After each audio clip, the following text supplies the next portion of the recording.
ইসলামে হিল্লা বিবাহ কি? কুরআন ও হাদিসের আলোকিতে উত্তর দিন। ইসলামে হিল্লা বিবাহ দেখেন, কোরআনে কারিমের মধ্যে আসছে আল্লাহ পাক বলছেন তোমরা তালাক দিও না। তালাক দেওয়া ইসলামী নিষেধ, তালাক দেওয়া যায় ইসলামী নিষেধ। তালাক দিও না, বিয়া করো সারা জীবনের জন্য, মরা পর্যন্ত তোমার স্বামী স্ত্রী থাকবে, এটা হলো ইসলামের বিধান।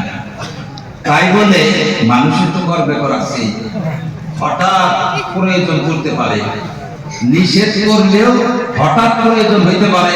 যেমন আমি তালা মেরে খেয়ে গেলাম আর বললাম যে তুমি ঘর থেকে তুমি বাইরে হইও না, সারা রাত পার হবে ঘর থেকে বাইরে হইও না, বলে না বাইরে হইও না, তাও চাবি 3000 বাইরে হয়ে যাবো না, বলে বাইরে হইব না, তাও চাবি 3000। বুদ্ধিমানের কথা কি চাবি রাখা না? ঘরে থেকে বাইরে হবো না, বলে 7 দিনে তুমি ঘর থেকে বাইরে হইও না, 7 দিনের মধ্যে ঘর থেকে বাইরে হবো না, তাও চাবিটা 3000।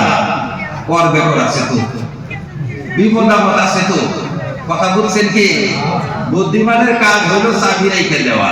আল্লাহর আইন বড় বুদ্ধি সম্পন্ন, আল্লাহ পাক না করছে তালাক দিও না, তাও চাবিটা হাতে দিছে। তালাক দিও না, বিপদে বললে বাঁচন রাখবো তো, বিপদে থেকে বাঁচবার নিগে চাবিটা হাতে দিছে। চাবি হইল তালা, বিয়া হইল তালা, তালা মাইরা দিছে। তালা মাইরা কইছিল খুইলো না, খুইলো না, জীবনেও কই খুইলো না, না করবো না, তাও চাবিটা খেয়ে গেল, চাবিটা হাতে দিছি, খুইলো না। এখন এইটা ইসলাম বলছে খুব যদি ব্যাকর হয়, খুব ব্যাকর, জীবন বাঁচে না, এরকম হইতে পারে যে এখন কোনো উপায় নাই, তাহলে একটা তালাক দিও। আর বড় জোরে একবারে যদি নাই চলে তাহলে 2টা দিও, 3টা একদম অনুমতি নাই, 3টা দেওয়াটা একদম জায়েজ নাই, 3টা দিও না। আল্লাহ পাক বলছেন আত-তালাকু মাররাতান, তালাক এক আর বেশি বেশি 2, এর পরে আর তালাক দিও না, নিষেধ। ফাইন তাল্লাকাহা, 2 এর পরে যদি আরো এক তালাক দেয়, অর্থাৎ 3 তালাক যদি দেয়, ফালা তাহিল্লু লাহু, এই স্ত্রী তার জন্য আর হালাল হবে না, একদম হারাম হয়ে যাবে, আর হালাল হবে না। বলে কোন দিনও হালাল হবে না? হাত্তা তানকিহা যাওজান গায়রা, তবে এই স্ত্রী যদি অন্য কোনো জায়গায় বিয়া হয়, বিয়া হওয়ার পরে যদি আবার খালি হয়, তখন স্বামী প্রস্তাব দিতে পারে, স্ত্রী গ্রহণ করলে করতে পারে। তখন অন্য জায়গায় বিয়া হইল, বিয়া হওয়ার পরে স্বামী মারা গেল অথবা সেখানে তালাক হইল, তখন এটা চলবে, তাছাড়া চলবে না। তাহলে আল্লাহ পাকের স্পষ্ট কোরআনের বিধান এটা যে 3 তালাক দিলে ওই স্ত্রী আর স্বামীর জন্য হালাল হবে না, যতক্ষণ না এই স্ত্রী অন্য স্বামীর সাথে বিয়া হয়েছে, অন্য স্বামীর সাথে সংসার করছে। হ্যাঁ, অন্য স্বামীর সাথে সংসার করার পরে যদি আবার আল্লাহ না করুন, আবার যদি খালি হয়, খালি হওয়ার রাস্তা কি? স্বামী মারা গেল অথবা স্বামীর থেকে তালাক দিয়ে গেল, তখন ওই আগের স্বামী এর প্রস্তাব দিতে পারে। এইটা হলো আল্লাহর বিধান। এই পর্যন্ত আল্লাহর কালাম। এখন প্রশ্ন হইল যে হিল্লা কোন থেকে আসে?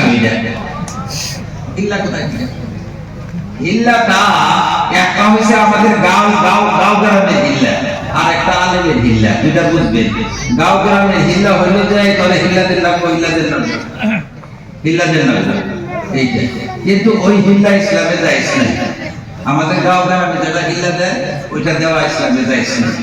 একটা আলেমদের একটা পদ্ধতি দিচ্ছে আলেমরা, সেটা শুদ্ধ একটা পদ্ধতি। কি পদ্ধতি সেটা? যে তুমি তো যদি তোমার স্বামীর কাছে যাইতে চাও, যাইতে পারবে না, আর পারবে না। হ্যাঁ, তোমার যদি অন্য জায়গায় বিয়া হয়, সেখানে সংসার হয়, আবার খালি হইলে তুমি যাইতে পারবা। এখন কবে বান বিয়া হবো, কবে বান আবার খালি হবো, কতদিন কি 2 জন চাই থাকবার পারে?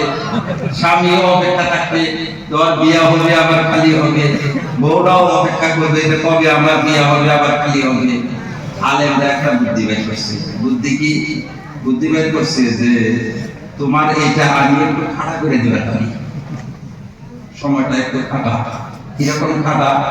আলেমরা যেটা করে, আমরা যেটা করি ওইটা বলি আগে।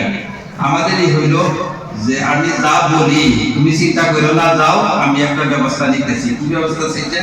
এই মেয়েটাকে আমি বলবো তবে আমি বিয়া দিবার চাই অমুকের কাছে, তুই তো আমার কাছে সমস্যা বলছ, আমি তার বিয়া করবো, তাই তুই রাজি হ। মেয়েটা যদি রাজি নাও হয় তাও তারা রাজি করে ছাড়বে, বিয়া দিতেছে। একজনের কাছে বিয়া দিলাম, বিয়া হয়ে গেল, বিয়া হওয়ার পরে পরে তো বিয়া দিয়ে দিছি ওর কাছে, তুমি বিয়া করবার চাও না কেন? তোমার কাছে বিয়া দিলাম, বিয়া করবার চাও না কেন? হুজুর আমার বউ আছে, বিয়া করে কি করবো? বউ আছে তাহলে তালাক দাও, বউ যদি আসে তাহলে তালাক দাও। আমি তোমার কাছে দিছি একটা টাকায় বিয়া দিছি, টাকায় বিয়া দিছি, কি টাকা বুঝো? বলে আরে তো অন্য যদি তালাক দিছি তার কাছে ঘুরে দিবার চাই, তার কাছে তো দিবার পারতাছি না, তার কাছে দিবার গেলে বিয়া হওয়ার লাগে, তোমার লোকে বিয়া দিছি, এখন আমার কাম হয়ে গেছে না, এখন তুমি তালাক দাও, 2 দিন পরে 3 দিন পরে তালাক দাও, তার কাছে তালাক নিয়ে আমরা ওর কাছে দিয়ে দিই, এটা সহজ। বিয়া দিলাম, বিয়া থেকে আবার ওখান থেকে ঘুরে এলাম, দিয়ে দিলাম, এটা আমাদের পদ্ধতি। গাঁও গ্রামে তো এটা খুব ঘৃণা বস্তু বানাইছে, ঘৃণার বস্তু বানাইছে। আমরা তো কোরআনের হুকুমের উপরে আমল করবার জন্য এটা করি, এটা জায়েজ আছে। আর না জায়েজ কোনটা? কানে কানে বললো যে তুই বিয়া কইরা এক রাত রাইখা আমারে দিয়ে দিবি, এটা জায়েজ নাই। শর্ত কইরা এটা জায়েজ নাই, শর্ত কইরা বিয়া করাও জায়েজ নাই, শর্ত কইরা বিয়া দেওয়াও জায়েজ নাই। এখন ওই মেয়েটাও শর্ত করলো না, ছেলেটাও শর্ত করলো না। আমি তো 2 পক্ষের এক পক্ষ না, এক পক্ষ কে? আমি তো আর কোনো পক্ষ না, আমি 3য় পক্ষ। আমি যা করি ইসলামী জায়েজ, আমার দায় কি হবে? ওর দায় পাপ হবে। আমি যা করলাম মধ্যে থেকে যা আমি করলাম, ওর ব্যাকআপ দূর করলাম, ওর বিপদ দূর করলাম, ওর স্বামী ওর স্ত্রীকে যে জায়েজ বানিয়ে দিলাম, আমি যে মধ্যে থেকে বুদ্ধি করে এটা করে দিলাম, আমারটা না জায়েজ না, আমারটা হলো নেকির কাজ। বুঝাইছে কথা? আমারটা নেকির কাজ। ওরে কোনো বুদ্ধি চুক্তি করবার দেই নাই, ওরা জানেই না, মেয়েটাও জানে না, ছেলেটাও জানে না। ধমক দিয়া বিয়া পড়াই দেই, আর ধমক দিয়ে ছেলেরে কবুল করাইয়া তার মানে কয় তোর কি জুলুম হইছে? বলে আমার বউ 2টা আছে, বল 2টা আছে তাহলে এটা তালাক দিবি না। আর আমরা যে মাঝে থেকে করি এটা না জায়েজ না, কিন্তু ওরা যদি চুক্তি করে ওটা না জায়েজ।